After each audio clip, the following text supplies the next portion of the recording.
Welcome, everyone, to the P.A.S. Report podcast. I'm your host, Nick Giordano. And before I get to today's guest, make sure to follow and subscribe to the podcast so you never miss an episode. Also, share it with your family and friends and on social media. And visit the P.A.S. Report website, pasreport.com. Today is the 22nd anniversary of 9/11. I can think of no better guest to bring on than Steve Kuhr. At the time, Steve was the Deputy Commissioner at New York City Office of Emergency Management. Today, he serves as president of the Kuhr Group, and he hosts 5 Minutes to Chaos. It's a fantastic podcast. You got to check it out. I'll have the links up at the website, pasreport.com. Steve, welcome. How are you today? Good to see you again, Nick. Always a pleasure to join you, especially for these very poignant 9/11 episodes. Yeah, it's certainly another somber day. I mean, when you look at it, I cannot believe it's 22 years have passed since 9/11. What are your thoughts about that? I look at the way we do business today, and I try to reflect on how we did business before 9/11. And unfortunately, we're still dealing with some of the same coordination issues in emergency response. We're still dealing with communications issues, moreover. That is evident in any number of wildfire events. Sonoma County, most recently Maui County, where the sirens weren't sounded literally and figuratively to warn the population. Communications was one of the critical issues brought out in the 9/11 Commission report. And I struggle as an emergency manager why my colleagues and why governments are remiss to communicate with their public, especially to issue warnings. There's a reluctance there. I have some idea where it comes from. Some of it's politically driven. Some of it is based on psychosocial behaviors and what the expectation is of the public and how they're going to respond. But there's enough science out there on this issue now, especially since 9/11, that I would certainly encourage my colleagues, emergency managers, crisis managers throughout the world to start taking a look at some of these events where failure to communicate has caused more damage and destruction than not communicating.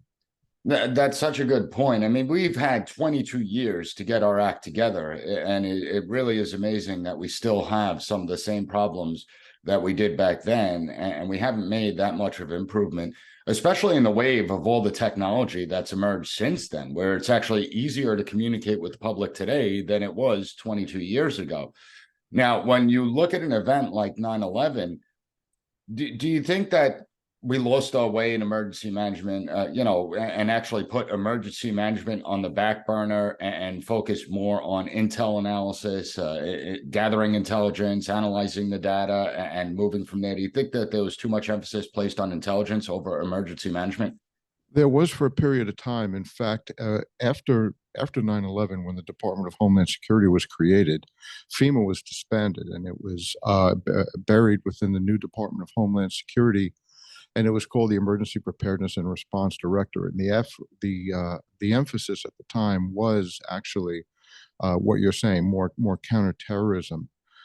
Enter Hurricane Katrina in New Orleans, in particular in 2005, and any number of crisis management, coordination, communications failures, the failures of the ability to properly house and shelter and take care of the population. That put FEMA back on the map. Hence, what followed is the emergency management community started to rise again. In fact, after Katrina, there was legislation called the Post-Katrina Emergency Management Reform Act, or as we call it in the business, PCERMA. And PCERMA, once again, placed an emphasis on emergency management over homeland security during disasters. And it created a principal federal official that reported directly to the president in times of national emergency.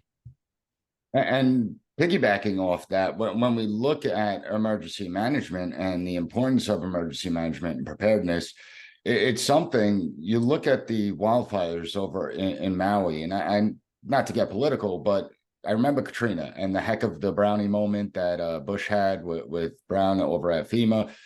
Do you think that this was Biden's Katrina moment? I mean, we're seeing a lot of residents in Hawaii that are upset, they're angry, they're mad, they feel like they're not being listened to. And I will say, emergency management, when you're an island that's that far away, it makes it very difficult to coordinate response activities. But nonetheless, as the apparatus goes, you have to have a forward-thinking position when it comes to emergency management. I think the Brownie moment in this regard actually belongs to the local level. I am reluctant to criticize my colleague emergency managers, but it appears that and I don't know this gentleman, that the individual that was serving as a Maui County emergency manager may have been in a patronage job, possibly a political appointee without the requisite skills to Are you actually. telling me that they hand out emergency management positions based on patronage? You know, it's really unfortunate. I mean, it goes back to the beginning of emergency management. If you look at Hurricane Andrew, you look at the failures of FEMA. It's 1992, the failures of FEMA, and the Bush administration sent down Andrew Card when he was DOT secretary to take command of the federal response over pretty much sidestepping FEMA. So I am saying that, and I would encourage elected officials, and I hope you have a number listening to them. And I'm not trying to be cheeky about this. There are uh, seasoned, career experienced with advanced degrees leaders in emergency management that are out there and available to serve you, Mr. Mayor, Mr. Governor, and they they will serve you better than somebody that doesn't have the requisite credentials. Absolutely. And we see the failures time and time again. And within this capacity of emergency management, again, I think that we haven't really learned much since 9/11. And I understand after 9/11, the focus being on terrorism, but the reality is that natural disasters are much more likely, much more common, and occur quite often. And so emergency management should play a pivotal role. But in the minds of many people, many Americans, the politicians, emergency management's on the back burner. I mean, when we see, municipalities going through financial difficulties, emergency management is usually the first thing to be cut, as opposed to all the other ways. What are your thoughts on that? A couple things there. Natural hazard disasters will happen. Terrorism may happen. So we need to prepare for both. The eventuality, we live in a really odd risk, what we call a risk ecosystem right now.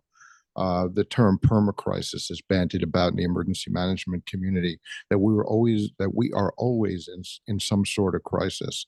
I think if you look back in history, we were probably always in some sort of crisis.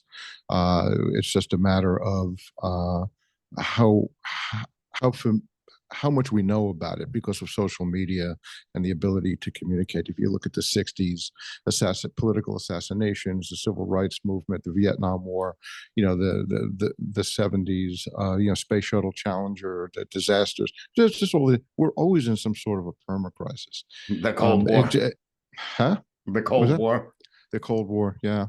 Yeah. So I also think that emergency management, whether it's in the private sector or in the public sector, does in some cases, not all cases, take a back seat because there is a general malaise in the American mindset that it's not going to happen here. So my response to that is it's not going to happen here until it does. And if you take a look at, so we have a hurricane, it's a tropical storm at the moment, Idalia, heading towards the west coast of Florida. There is a sense of, I guess I need to say, apathy in Florida. In my time in Florida, I've just experienced that. Trying to work with businesses, meeting with businesses in the chambers of commerce, and trying to help them understand that there's preparedness that's needed. There's a general mindset of we do this every year. We have hurricanes all the time. It's no big deal. Well, just take a look at last year, Hurricane Ian, and the damage that caused in the Fort Myers beach area. I mean, we're talking about catastrophic community and economic destruction. So Hurricane Idalia, currently heading towards the west coast of Florida, is forecast to become a major hurricane. That is defined as a Category 3 hurricane with a minimum wind field of 111 miles per hour. If that comes on shore at the right time, let's say high tide, uh, we could see significant life-threatening storm surge, and we can see catastrophic destruction from the wind field into communities and businesses. And anybody that's not paying attention to that right now is simply just foolish. Yeah, well, I think that a lot of times that we don't pay attention until it does happen, like you said, and everyone check out 5 Minutes to Chaos because you explain it all there. But also, I think that emergency management officials over the last decade have changed as well. And what I mean by that is I don't think that they vocalize more than that they should. I mean, a lot of them remain silent. And I look at the coronavirus pandemic as the great example, where but the way I was trained was all hazards emergency. You bring in all stakeholders, and I do have to say you were my mentor. You bring in all stakeholders, and you get everyone's input, and then you make the decisions. Whereas in the coronavirus, you had the public health sector pretty much driving the entire emergency response. As a matter of fact, a lot of emergency managers were actually shut out of any deliberations, and it shows. What's your thoughts on that, especially as we see the ramp up again, the increase in cases? You see officials start to contemplate new mandates, which, I don't believe in mandates. I'm tired of mandates. But what's your thoughts on that? Emergency managers are in what I like to call, and this is a technical word, a pickle. And they're not unlike police chiefs. And I'm going to draw a distinction between police chiefs and sheriffs. The emergency management director, your standard, typical municipal, which would be local level, county, city, emergency management director at the state level, report to elected officials. They are often reluctant to speak out publicly in fear of retribution and being shown the door. If you look in the law enforcement community, you will see your most vocal law enforcement executives are your sheriffs. Why is that?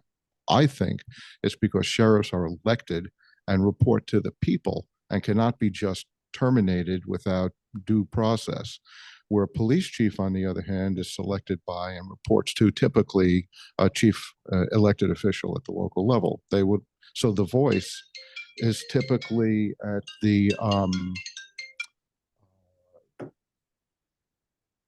executive level, which is going to be the sheriff.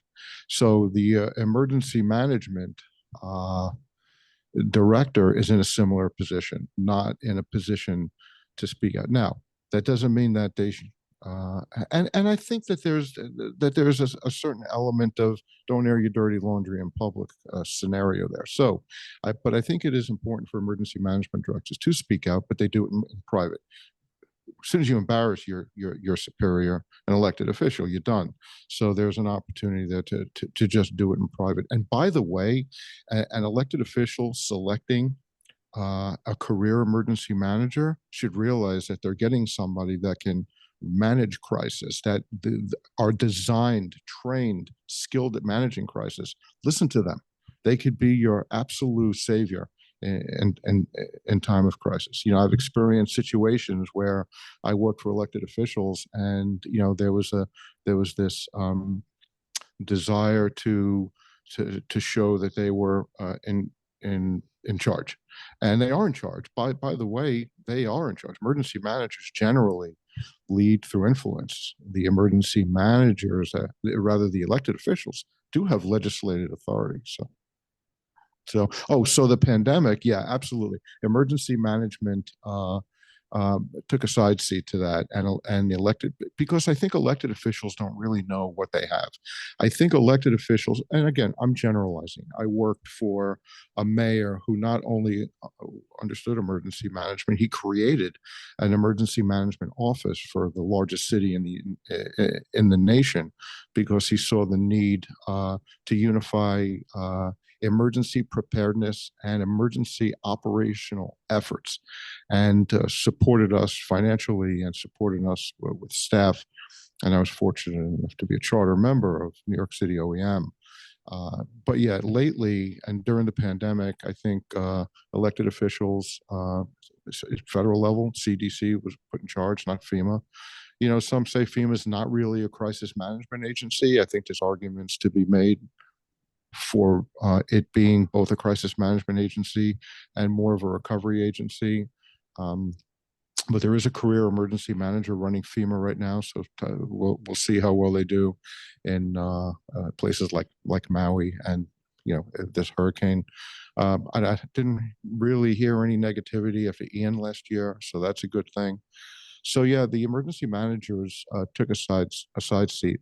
I believe the emergency manager should have been leading the effort, and like a typical emergency management infrastructure, the public health directors would have been almost deputy emergency managers having a seat at the table running that operational. But the crisis management program that an emergency manager could have put in place to manage this, let's say at a local level, would have far exceeded the capabilities of a public health agency. I am absolutely not slamming in any way or speaking negative about public health. My colleagues in public health went through hell during the pandemic, but we have a situation where they could have been more narrow focused on the disease response, on the epidemic response, and emergency managers could have been dealing with what I call a crisis management component: leadership, command and control, public communication, warning and messaging, dealing with the politicians, dealing with the public. Yeah, it's always funny because I find that politicians always find a way to screw things up. I mean, that they always do. And I'll criticize all the politicians out there because I think that politicians come in with the perspective that they have to do something because they don't want to be caught flat-footed, but at the same time, they don't evaluate the entire situation. I think that a lot of it is what makes it so divisive, right? I mean, been in emergency management a long time. Emergency management always seems to become divisive the minute you inject politics into it. And I think that COVID was no different. Katrina is no different. You're going to see the Hawaii fires are going to be no different. And that's the unfortunate reality of emergency management. As far as it goes today, how prepared do you think? And I know obviously it ranges across the board from municipality to municipality, but just in general, how prepared do you think the United States is today when it comes to crises as compared to 20 years ago?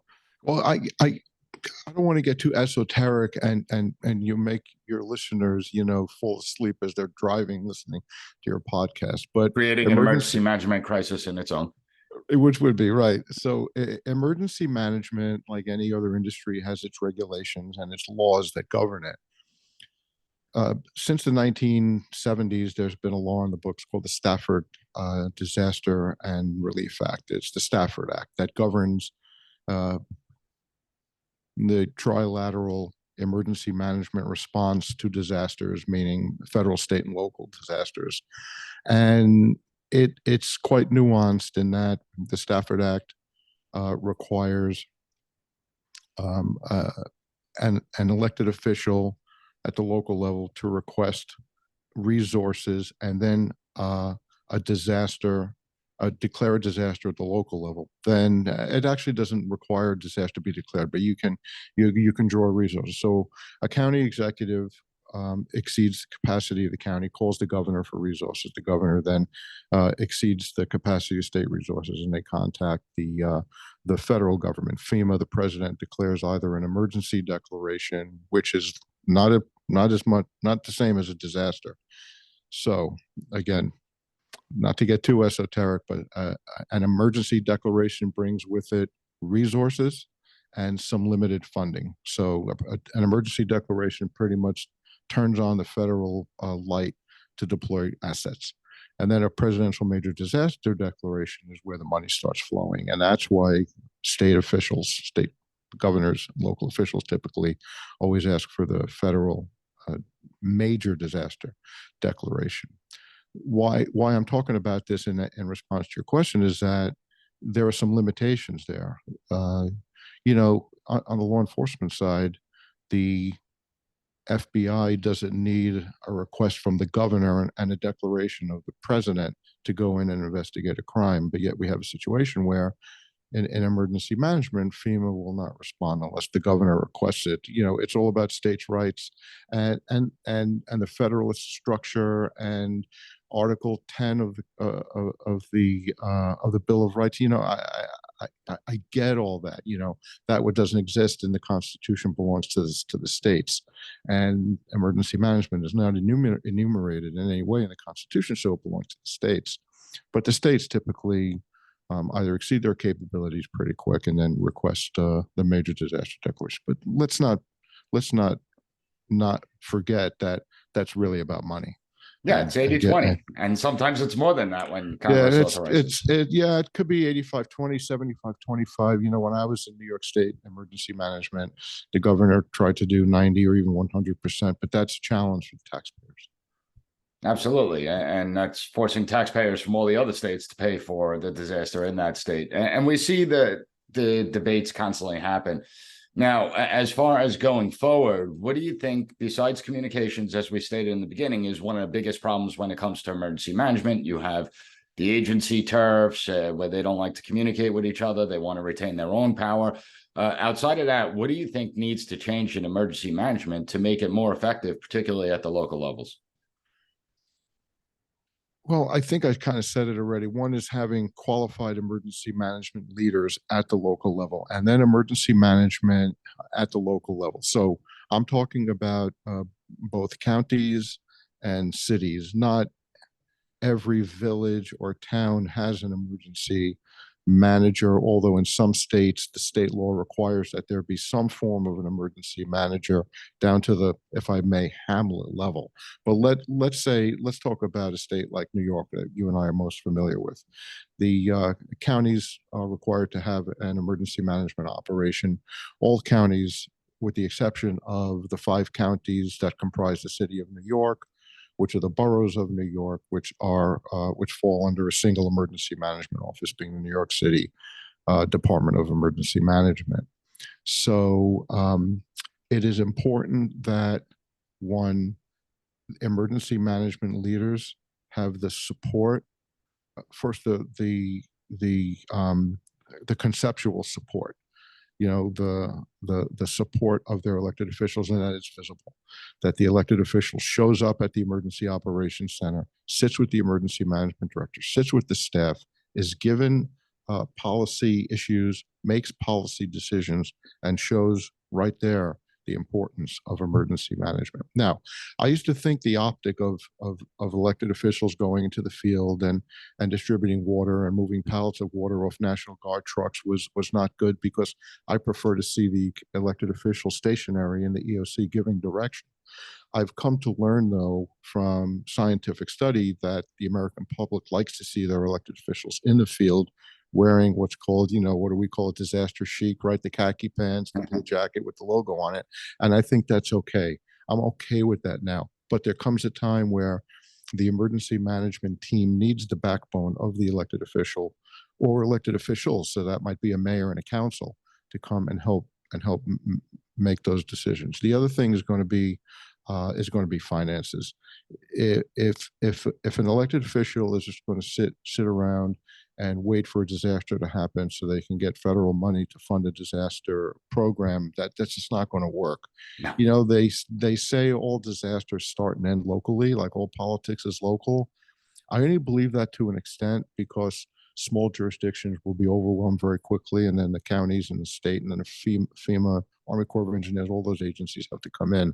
But I think there is something to be said for that, where some emergencies can be handled at the local level. So emergency management agencies should be appropriately funded, and local governments, to the extent possible, and I understand that financing is a challenge, should have a somewhat of a local disaster fund.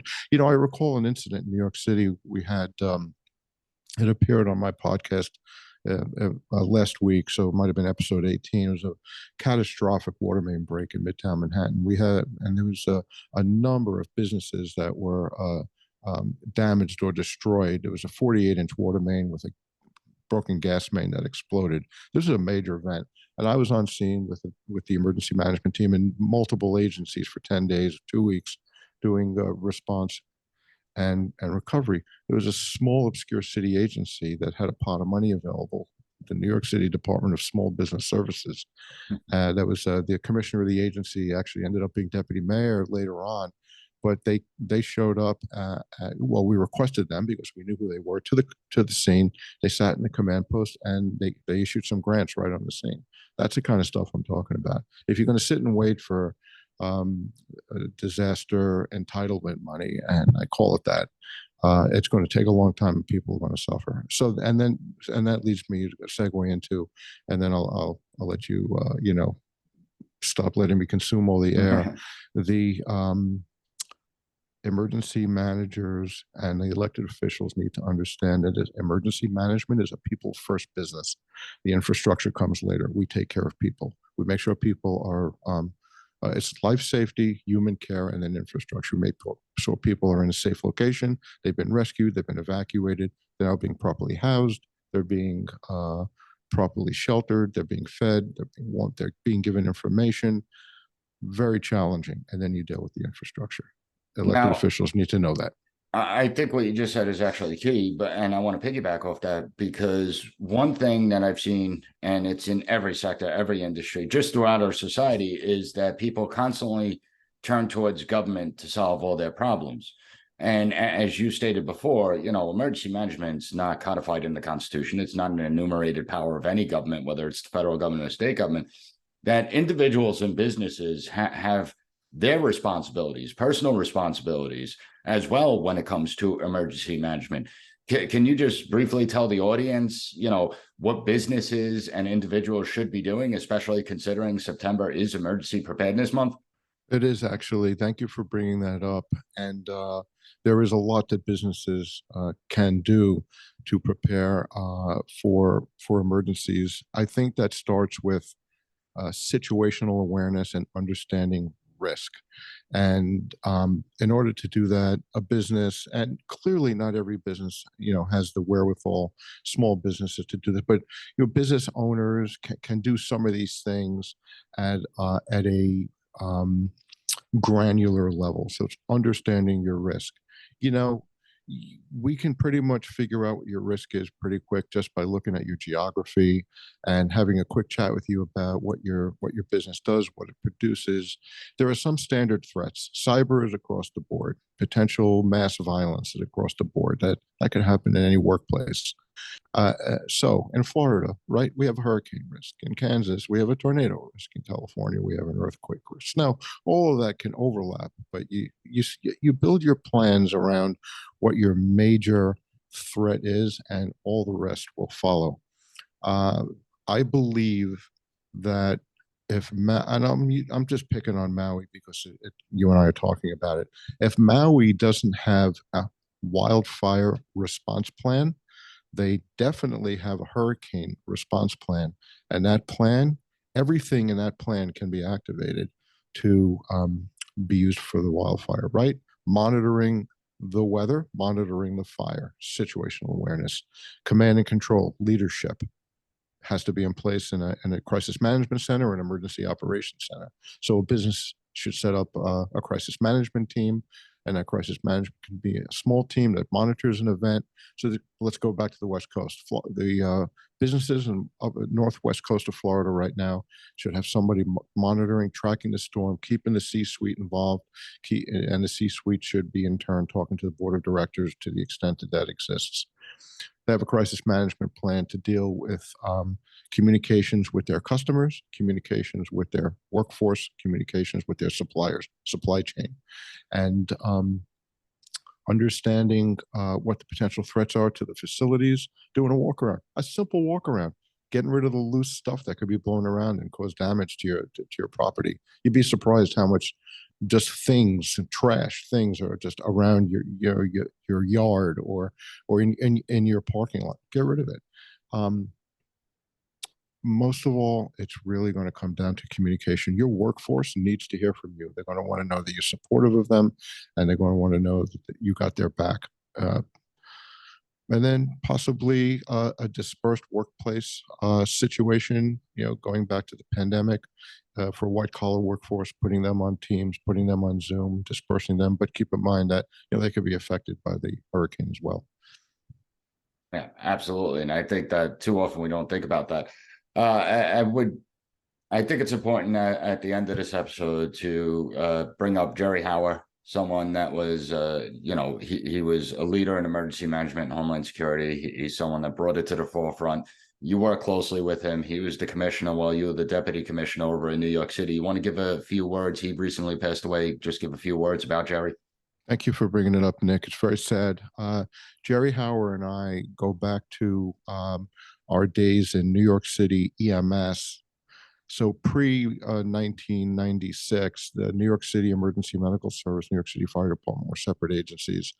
They were merged into the fire department in 1996. Jerry was head of emergency management at EMS when I was head of special operations, and we went.